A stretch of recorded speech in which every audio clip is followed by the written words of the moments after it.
So One Punch Man Chapter 212 at ang title nga nito ay Human After All. Nagpapatuloy nga rito ang pagkukwento ni Amay Mask kay Saitama at sinabi niya nga dyan na dahil sa sinusumpa niya yung kapangitan niya naging isa siyang monster. Napakahirap nga raw sa una pero talagang positive yung attitude niya at pinagpatuloy niya nga raw yung ginagawa niyang hero activities. Yung peking kagapuhan niya talagang nakilala at naging number 1 nga ito sa popularity. Dahil doon nabigyan nga siya ng offer na maging artista. Kahit nga raw gaano kagandang ugali yung ipakita niya talagang walang pakialam sa kanya, tanging beauty nga lang daw ang gusto ng mga tao. At bago niya pa nga raw na-realize parang gano'n na rin siya. Ngayon nga raw hindi niya pa nire-reveal yung tunay niyang itsura sa kung sino man. At para sabihin kay Saitama yung totoo, recently nararamdaman niya na nga raw yung monsterization process na naaapektuhan na yung isip niya. Akala niya nga raw ang pagpatay ng mga monster siya lamang paraan para maging kakampi siya ng humanity. At sa sitwasyon nga na yun isang side lamang yung kaya niyang sagipin, habang ang isang side nga kailangan niyang isakripisyo ng walang hesitation. Kahit na nga raw ganun yung ginagawa niya nahihirapan pa rin siyang pumili. At pag nagpatuloy nga raw siya sa tinatahak niyang ito, yung justice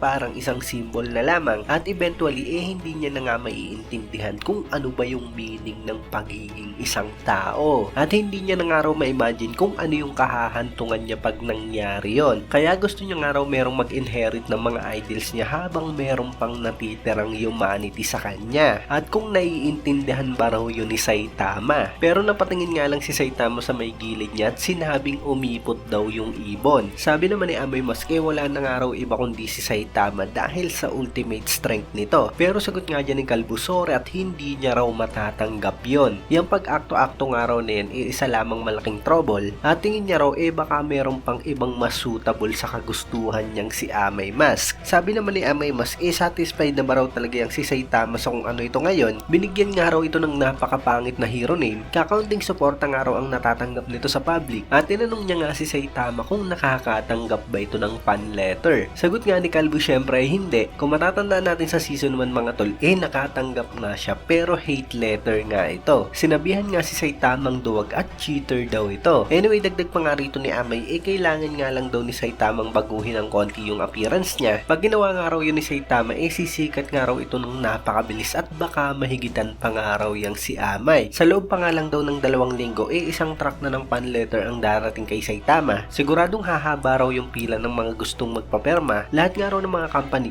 sponsor siya at yung mga napakasisikat na tao nga raw babatiin niyang si Saitama pag nasa party ito. Hindi nga raw mahirap yun. Kailangan nga lang daw sundan ni Saitama yung instruction niya. Pag ginawa nga raw yun ni Saitama, yung mga mababa ang tingin sa kanya tiyak na hahangaan siya. At makikita nga natin dyan mga tol na parang pinoportray nga ni Amay Mask yung gusto niyang mangyari kay Saitama. Parang may ipinapakita nga siyang laruan na Mask Baldi. At mukhang yan nga yung gusto niyang maging itsura ng pinakamalakas na kalbo. Pero sabi nga dyan ni Saitama mga tol parang magiging paapit daw siya. Wala ba raw pakialam sa opinion ng ibang idol hero na gusto nitong si Amay Mask dahil hindi naman daw ito patungkol sa kung ano ka, rather sa kung paano mo nga ipapakita. At after all, lahat nga raw sila mga tao. So dyan palang mga tol masasabi natin na wala ngang pakialam si Saitama kung naging monster ba o hindi yang si Amay Mask. Parang ang ibig sabihin niya nga as long as na mabuti yang si Amay Mask isa pa nga rin itong tao. At mula nga dyan mga tol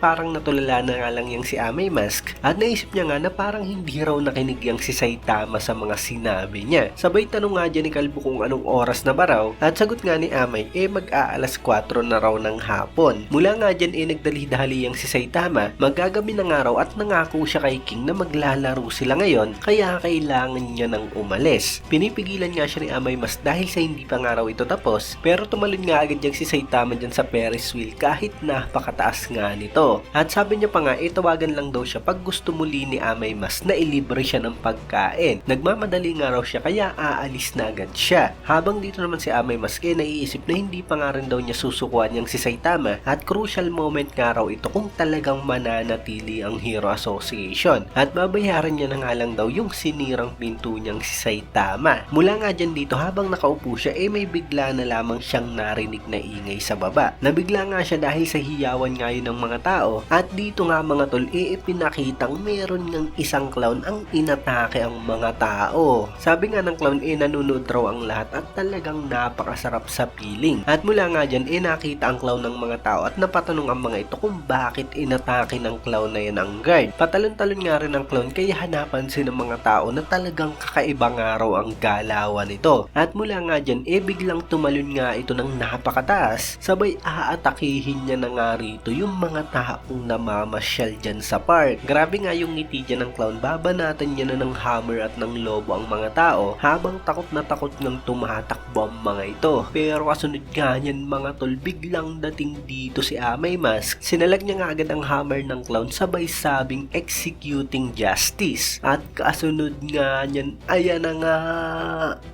bagang! Ibinalik nga ni Amay Mask sa mukha mismo ng clown ng hammer at napakatindi nga ng tama nito dahil sa talagang luwa nga ang mata dyan ng clown habang yung mga tao nga dyan talagang biglang bigla sa mga pangyayari. At bali ay na nga mga tol ang mga nangyari dito sa chapter 212 ng One Punch Man. Syempre kung nagustuhan nyo nga ang video to, huwag nyo sana kalimutan mag-iwan ng like dahil napakalaking tulong na yan para sa ating channel. At yun, maraming salamat sa inyong panonood at mag-iingat kayo palagi.